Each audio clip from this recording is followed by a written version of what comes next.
Hello guys, welcome to my YouTube channel our history classes. तो guys, आज हम आपके लिए लेके आए हैं कक्षा 12 के संस्कृत दिग्दर्शिका के 10वां पाठा पंचशील सिद्धांता नामक पाठ। तो अगर आप हमारे चैनल पर नए हैं और अभी तक कोई वीडियो नहीं देखा है तो प्लीज़ मेरे चैनल को तुरंत सब्सक्राइब कर दीजिए और बेल आइकन को भी प्रेस कर दीजिए, जिससे आने वाली वीडियो की नोटिफिकेशन आप तक पहुँचती रहे। और अगर वीडियो आपको अच्छी लगे तो प्लीज़ वीडियो को लाइक कर देना। पंच का मतलब होता है पांच, सील का मतलब आचरण, हम कह सकते हैं चरित्र, सिद्धांता मतलब सिद्धांत। तो ऐसे आचरण जो आपके जीवन को अच्छा बनाए, तो उसी के सिद्धांत की बात हो रही है यहाँ पर। तो जैसा कि आपको पता होगा गौतम बुद्ध के बारे में, जो कि बौद्ध धर्म के संस्थापक थे। तो गौतम बुद्ध जी पंचशील नामक अर्थात 5 सिद्धांतों का अपने शिष्यों को उपदेश देते थे। तो उसी उपदेश के बारे में अर्थात उसी पंचशील सिद्धांतों को हम इस पाठ में आज जानेंगे। तो आइए अब हम देखते हैं। पंचशीलम इति शिष्टाचार विषयकः सिद्धान्तः। पंचशीलम इति मतलब पंचशील है, शिष्टाचार विषयकः अर्थात शिष्टाचार से संबंधित सिद्धांत अर्थात पंचशील शिष्टाचार से संबंधित सिद्धांत है। महात्मा गौतम बुद्धा अर्थात महात्मा गौतम बुद्ध एतान पंचापि, एतान मतलब इन, पंचापि का मतलब पांचों, सिद्धांतान का मतलब सिद्धांतों का, पंचशीलम इति नामनः अर्थात पंचशील नामक स्वशिष्यान मतलब अपने शिष्यों को शास्ति अस्म मतलब उपदेश देते थे। तो यहाँ मतलब क्या निकल रहा है, अगर हम एक साथ निकालेंगे तो महात्मा गौतम बुद्ध पंचशील नामक इन 5 सिद्धांतों का अपने शिष्यों को उपदेश देते थे।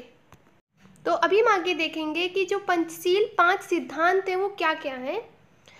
तो आगे क्या कहा गया है यहाँ पर, अत एव अयम, अत का मतलब यहाँ पर इसलिए, एव अयम मतलब यह, शब्दाः शब्द, अधुनापि मतलब आज भी, तथैव स्वीकृतः मतलब उसी रूप में स्वीकार किया गया है, इसलिए ये शब्द आज भी उसी रूप में स्वीकार किया गया है। इमे सिद्धांतः मतलब ये सिद्धांत कर्मेण एवं सन्ति इस प्रकार हैं।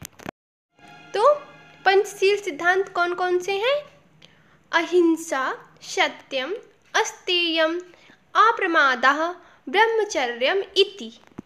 तो अहिंसा अर्थात अहिंसा, सत्यम सत्य, अस्तेयम का मतलब होता है चोरी ना करना, अप्रमादः का मतलब होता है आलस्य ना करना, ब्रह्मचर्यम अर्थात ब्रह्मचर्य इस प्रकार। परम अद, परम अद का मतलब किंतु, अद का मतलब आज, इमे मतलब ये, सिद्धांता सिद्धांत, राष्ट्राणाम परस्पर मैत्री सहयोग कारणानि, राष्ट्राणाम अर्थात राष्ट्रों की परस्पर मैत्री सहयोग कारणानि मतलब सहयोग के कारण, किंतु आज ये सिद्धांत राष्ट्रों की परस्पर मैत्री और सहयोग के कारण विश्व शांतेश और विश्व शांति के साधनानि मतलब साधन संति है।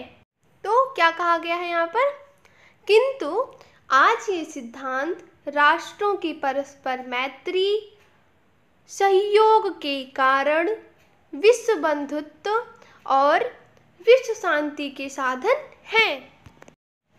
तो अब आगे क्या कहा गया यहाँ पर, राष्ट्रनायकस्य श्री जवाहरलाल नेहरू महोदयस्य अर्थात राष्ट्र के नायक श्री जवाहरलाल नेहरू महोदय के प्रधानमंत्रित्व काले अर्थात प्रधानमंत्रित्व काल में चीन देशेन सह, चीन देश के सह का मतलब होता है साथ, भारतस्य मैत्री भारत की मित्रता, पंचशील सिद्धांतान अधिकृत अर्थात पंचशील के सिद्धांतों को स्वीकार करके एवं भवत ही भवत अर्थात हुई थी। तो यहाँ पर क्या कहा गया है? राष्ट्र के नायक श्री जवाहरलाल नेहरू के प्रधानमंत्रित्व काल में पंचशील के सिद्धांतों को स्वीकार करके ही चीन देश के साथ भारत की मित्रता हुई थी। यतोहि का मतलब होता है क्योंकि, उभावपि का मतलब होता है दोनों, देश या हम कह सकते हैं राष्ट्र, बौद्ध धर्म में निष्ठावंत हो का मतलब निष्ठा रखने वाले हैं। तो पंचशील सिद्धांत को स्वीकार करके ही भारत की मित्रता चीन देश के साथ हुई थी, क्योंकि दोनों ही राष्ट्र बौद्ध धर्म में निष्ठा रखने वाले हैं। इसी कारण चीन के साथ भारत की मित्रता हुई थी। आधुनिक जगति अर्थात आधुनिक जगत में पंचशील के सिद्धांतों ने नवीनम का मतलब नई, राजनैतिकम स्वरूपम अर्थात नई राजनीतिक स्वरूप गृहीतवन्तः मतलब धारण कर लिया है। अगर हम आधुनिक जगत की बात करें तो इसमें क्या हो गया है? पंचशील के सिद्धांतों ने नई राजनीतिक स्वरूप धारण कर लिया है। एवं चा मतलब और, एवं इस प्रकार से व्यवस्थितः निश्चित किए गए हैं। तो अब हम आधुनिक जगत में पंचशील के सिद्धांतों की बात करें तो ये देखेंगे कि किस प्रकार से ये व्यवस्थित किए गए हैं। किमपि राष्ट्र कस्यच अनन्यस् राष्ट्रस् आन्तरिकेषु विषयेषु कीदृशम् अपि व्याघातं न करिष्यति। किमपि राष्ट्र अर्थात कोई भी राष्ट्र, कस्य मतलब किसी, चा अनन्यस मतलब दूसरे, कोई भी राष्ट्र किसी दूसरे राष्ट्रस्य अर्थात राष्ट्र के आंतरिकेषु मतलब आंतरिक विषयों में अर्थात कोई भी राष्ट्र किसी दूसरे राष्ट्र के आंतरिक विषयों में कीदृशम अपि मतलब किसी भी प्रकार का, व्याघातम मतलब हस्तक्षेप, ना मतलब नहीं, करिष्यति मतलब करेगा। तो यहाँ पर पूरा मतलब क्या निकल रहा है? कोई भी राष्ट्र किसी दूसरे राष्ट्र के आंतरिक विषयों में किसी भी प्रकार का हस्तक्षेप नहीं करेगा। प्रत्येक राष्ट्र परस्परम प्रभुसत्तां प्रादेशिकीं अखंडता च सम्मानयिष्यति। प्रत्येक राष्ट्र अर्थात प्रत्येक राष्ट्र परस्पर प्रभुसत्ता प्रादेशिकीं अखंडता च और प्रादेशिक अखंडता का सम्मानयिष्यति मतलब सम्मान करेगा। प्रत्येक राष्ट्र परस्पर प्रभुसत्ता और प्रादेशिक अखंडता का सम्मान करेगा। प्रत्येक राष्ट्र, आगे यहाँ पर परस्परम होना चाहिए। प्रत्येक राष्ट्र परस्परम समानतां व्यवहारिष्यति। तो यहाँ पर मतलब क्या निकल रहा है? प्रत्येक राष्ट्र परस्पर समानता का व्यवहार करेगा। किमपि राष्ट्रम अपरेण न आकृष्यते। किमपि मतलब कोई भी, राष्ट्र, अपरेण मतलब दूसरे, तो दूसरे का मतलब यहाँ दूसरे राष्ट्र से, तो कोई भी राष्ट्र दूसरे राष्ट्र से ना मतलब नहीं, आकृष्यते का मतलब आक्रांत होगा, अर्थात कोई भी राष्ट्र दूसरे राष्ट्र से आक्रांत नहीं होगा। सर्वाणि अपि मतलब सभी, राष्ट्राणि मतलब राष्ट्र,